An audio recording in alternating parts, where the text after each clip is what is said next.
Today I'm going to talk a little bit about transitions related to no-sew zones and clipping blocks. So what we'll do is we'll work on this funny little drawing. I've got a funny flower here just drawn on my fabric because I'm going to experiment with the different transitions to see how they stitch out. And I encourage you all to do this. Put on a practice piece and try out things before you actually use them on a real quilt, if it's the first time you've ever used it. So now we'll go up to the screen. We're going to start at the main menu, Design, Sew, Quilt, Start New, and I'm going to go here to Add a Block, and I'm going to Trace on Quilt. Now my motor's lifted because I have that option set. In fact, whilst I'm on this screen, I'm going to look behind this gear button. Okay, it says add another block prompt enabled. That means after I've made this block, it'll ask me if I want to make another one. Sometimes that's useful, sometimes not. If you don't want to see that pop-up window, you touch this, you touch the minus, and then you won't see it. So I'm just going to hit finished. Okay, so trace the block. It says touch start when you're ready to record. Well, I'm actually going to sew as I record. So I'm going to move my machine to the outside of my block and bring up my bobbin thread, and I'm sewing manually. I'm not using IQ to do this sewing, it's for me. So I'm going to start with my needle down because I need to touch start on the screen, and now I'm going to sew, and I haven't got any rulers and this is only a rubbishy piece, so I will just stitch along my marked lines to get the block.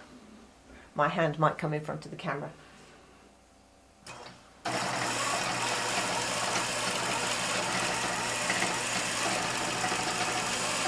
Now if you look up at the screen, you'll see the block tracing out on the screen.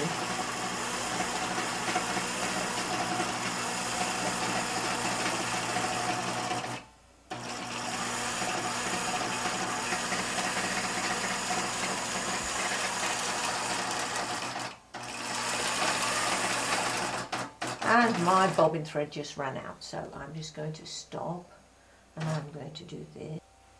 Okay, and I finished. Notice on the screen it doesn't show it's finished because I stopped the. So in order to close it up, I don't have to place it. I can just touch this button here that says close block. Okay. And that's good enough for this experiment because this is just practice. It doesn't matter. If this was a real quilt, I would have been stitching in the ditch and I would have started stitching where I left off. But for this, that's good enough. So there's the outline of my block. All right, so now I'm going to hit finished. Do you want to add another block? No. Okay, it engaged my motors again so that I can carry on. So now I'm going to put a background fill in this block. So I'm going to go add edit pattern, add pattern, and I'm going to add a background fill as a pantograph. This will be a small scale pantograph. So I'm going to go pantograph. Use an existing block or define a new one. I'm going to use current block. It's the only one I've got on the screen. It's red. Use current block. Okay, so now I'm going to choose a design. And I'm going to choose something fairly... Oh, let's go down to meanders. Meanders, here we go. I'm going to choose one of my meanders. I think I'll choose this one. Okay, now this is a small block, so the meander is quite large, so I'm going to change that row height of my meander. Let's put it down to 3 inches. Okay, let's go. I can see here this is where the rows join and they're a bit too close together, so I'm going to increase the gap so it looks a little better. That's a little better. Now I'm going to go touch zoom on and I'm going to touch true size just to see what size that is. So that's a small scale background fill. All right. Maybe I'll make it a little bigger. Let's make it 3.5 just so it's not so intense. That's a bit better for this test. Okay. So I will go zoom full again. And I will go finished because there's my background fill. Now notice around the edge of this the pantograph is cut off just like it would be on a big quilt. So I'm going to hit finished. It's updating, and now I'm getting my clipping confirmation, which is where I first run into the transitions. The transition type here is tie off. Around the edge of a block, it's really up to you to decide how you want to handle that. At the moment, I've got 13 tie-offs, so that's 13 places around the edge where IQ is going to stop and wait for me to cut the threads. So I have to decide whether I want to do that or not. I can change the transition to continuous, so now every time the pattern hits the edge of the block, IQ will stitch a straight line. On the outside edge, that might be a good choice, but again, I encourage you to try these out to see what it looks like. I think I'll leave it at continuous for this, so I'll hit accept. Now, if I don't like the way this is set up, this is the only place I can back out and redo that. Once I hit accept here, I can't easily change this. I'm going to hit accept. Do you want to commit? Oh, one last chance. Yes, I do. All right. So now I'm going to put in my no-sew zone. All right. You can come down and look at the flower. This is the no-sew zone. On a real quilt, it would be an applique or a piece, a stitched out design or something like that. So I am going to, because it's a no-sew zone, it is a block. So I'm going to go up here at the screen. I'm going to go add, edit, block. Add block. No-sew zone. Select the patterns to be affected by touching one of their points. It's all of them, so I'm going to touch select all. Okay, continue. How do you want to define the block? Mark on quilt, trace on quilt, all those choices. Now, I don't have a block there that's going to be my no-sew zone, so again I'm going to go trace on quilt, and I will stitch in the ditch around that flower. Trace on quilt. My motor's lifted because I'm going to be stitching. Just going to move my machine over, bring my bobbin thread up. I still have my machine set for regulator stitching because I'm doing it manually. Alright, and I'm going to remember to touch start on your screen before you start sewing. So I'm going to touch start, and now I'll start sewing this flower. Okay.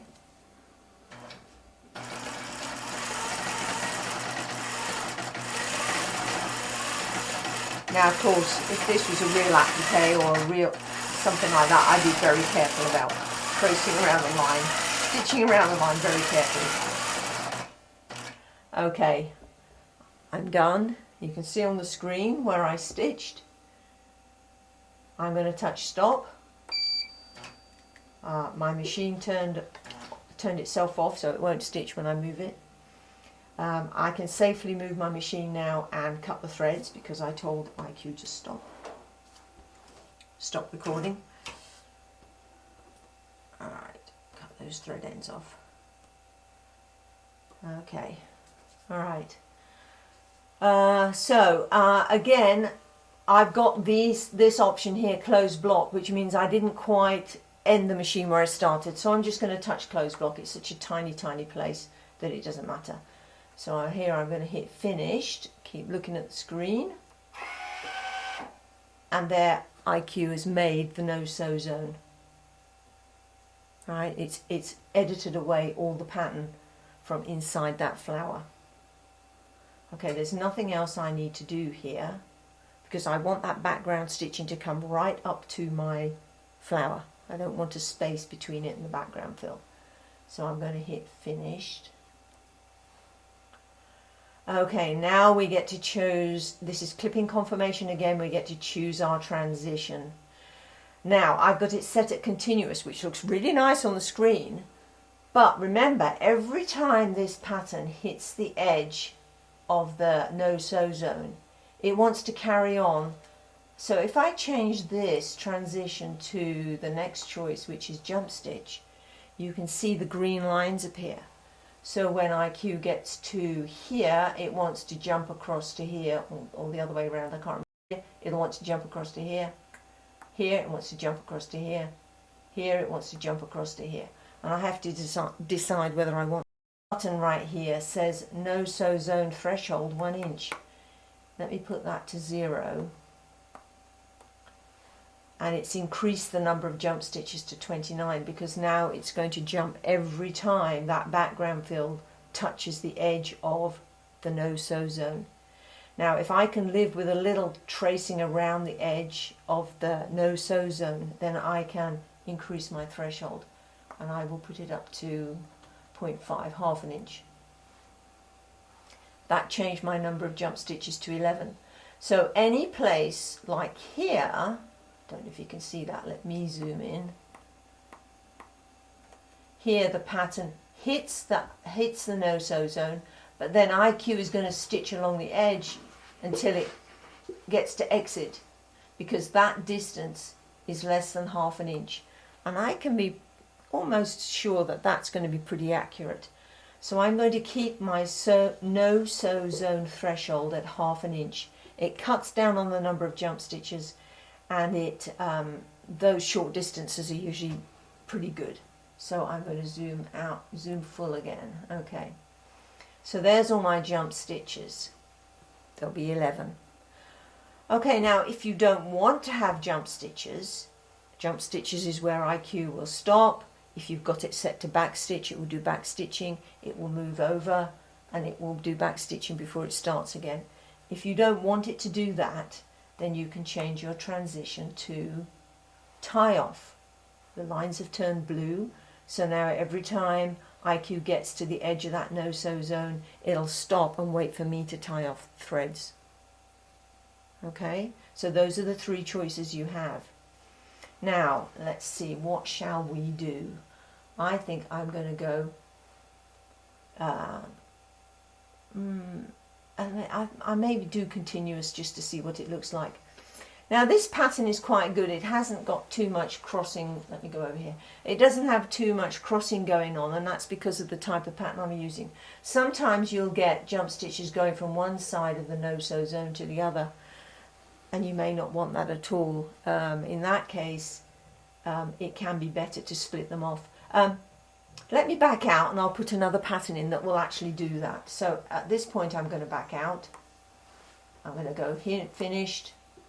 I'm going to back out. I'm going to hit finished. Oh, I have to cancel. I'm going to go back out, add edit pattern. I'm going to delete the patterns, select all, continue, yes. Okay, I'm going to add another panto pattern. Add pattern, pantograph. In this case, this block, the flower is highlighted, so I'm going to touch select block and I'm going to select the outside, continue. Okay, I'm going to go up to just a very simple, let's put just a wavy line in there.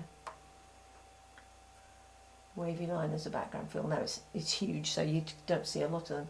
So I'm going to change my row height to 1 inch. Okay, let's change the row height even less. Less. Okay, that's going to be my background fill. Finished.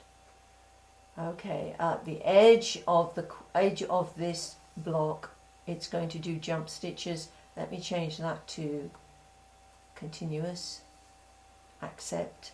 Yes. Okay. Now I'm going to add my no sew zone, which is a block. So add edit block, add block, no sew zone, select the patterns to be affected, select all because there's nothing else there, continue. Now this time I'm going to select existing block because I've already traced it out. And this is my no sew zone, continue. And there IQ has taken away all the design from inside that block. So I'm going to hit finished. Here's my transition. Now this is a bit more challenging. This right now I have transition type set to continuous. So for instance, when IQ is doing this line and it gets to here, it wants to finish this line, which is all the way over here. So it's going to travel all the way around until it gets to there before it continue. I'm not sure I wanted to do that, because when I look at all of these, this one's going to travel, this one's going to travel, this one's going to travel. So there's going to be a big build-up of thread there. Likewise on the bottom, when this one gets to here, it's going to go this way. This one, it's going to go this way. So I'm going to change my transition to jump stitch, and there you can see exactly where the jump stitches will be. This line, it wants to go over to there. From here it wants to go over there, and I don't want that to happen. So if you get long travelling jump stitches like that that go all the way across your no-sew zone, the best thing to do is to split the pattern. So I'm going to keep it at jump stitch. No, I'm not. I'm going to change it to tie off. Okay, I'm going to hit accept. Now again, if I touch cancel, it will cancel out that no-sew zone entirely, and I can start again. Once I hit accept, this is set. Again, I've got my threshold at 1/2 inch, which actually doesn't really come into play with this pattern. Oh, except for here. Here it's going to stitch just around the edge before it gets to here. Okay, accept. Do you want to commit to the transitions? Think carefully. Yes. Okay, so now I am going to split these, because I do not want IQ to stop there, for me to cut the threads to go across here and then continue on. I'm going to hit finished. Add edit pattern, split pattern, touch the desired splitting point. So I'm going to touch that blue line, split. See, it's disappeared. Touch that blue line, split. That blue line, split. That blue line, split. That blue line, split. That one, split. That one, split. This one, split. This one, split. This one, split. So now all my transitions have gone. Now at this point I'm thinking I'm going to reorder the stitching here, because when I get to here, I think I want it to stitch here, this way, this way, this way, this way, like that. Okay. If you want to have those jump stitches or long threads across your no-sew zone, go ahead and do it. There's nothing wrong with that. You just have a lot of trimming to do. This is a little more work, but I would rather do this than trim the threads. So I've finished splitting. I'm going to hit combine patterns, which is right here. I don't need to hit finished. Here's combine patterns. So I will go this one, continue with this one, and I'm going to swap the start end of this one, continue. How do you want to connect this pattern? I'm going to, let me think. I'm going to stop to cut threads, because I'm going to do something different. Yes, because I want to actually, I've different thoughts here. If I do stop to cut threads, after it's stitched here and it pauses for me to cut the threads, I can then actually stitch around myself to the next start point. So it's another bit of stitching in the ditch. Or I could cut the threads. Or I could do continuous stitch line and then clean up that. Let me think. For the sake of demonstration, I'm going to choose continuous stitch line for this one. Okay, select the next pattern to combine, this one, continue, continuous stitch line. This one, swap the start end points, continue. This one I'll do stop to cut thread. Select the next pattern, this one, continue. Continuous stitch line. This one, swap start end point, continue. This one I will do continuous stitch line. Okay, now so I would go all the way down here to this one and this one, and then I'd finish, and then so it would stitch this, this, this, and then I'd have it come back up this side. I'm not going to do any more right now. I'll just demonstrate how I'm going to deal with this here. So we'll go finished. Right, now let's zoom in there. Now remember, I told it to stitch a continuous line from there to there.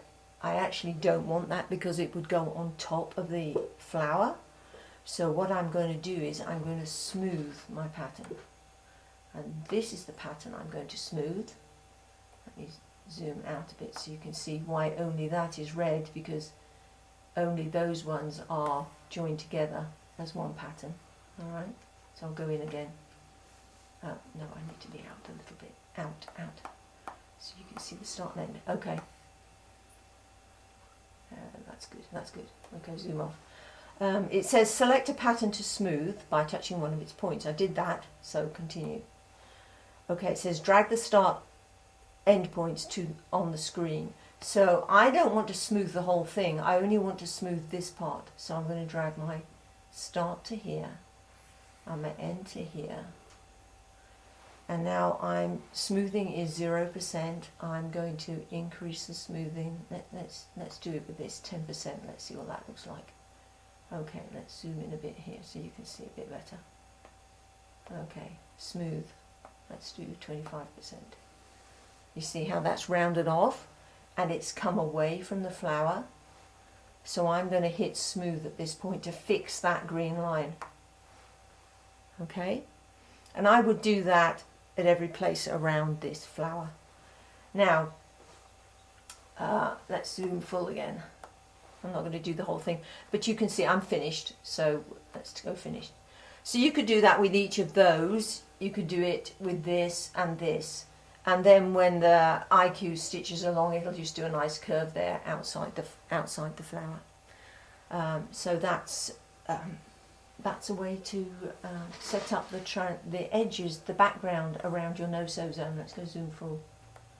All right. So that was a little bit about the different transitions. Like I said, I do encourage you to set up a little experiment like this. Stitch one out with continuous as your choice. Stitch one out with jump stitch as your choice. Stitch one out with tie off as your choice, and then maybe go on and do a fourth where you modify the pattern like this and change the stitching sequence, smoothing out things where they hit the no-sew zone, so you can decide for yourself the look you like the best. When you've got a less complicated pattern like this, it's easier to make your choices. If you have a really complicated pattern that you want to have the no-sew zone around, that's got a lot of indentations and a lot of little nooks and crannies, that takes more thinking about. So anyway, this is another good experiment for you to try learning about transitions. Thank you.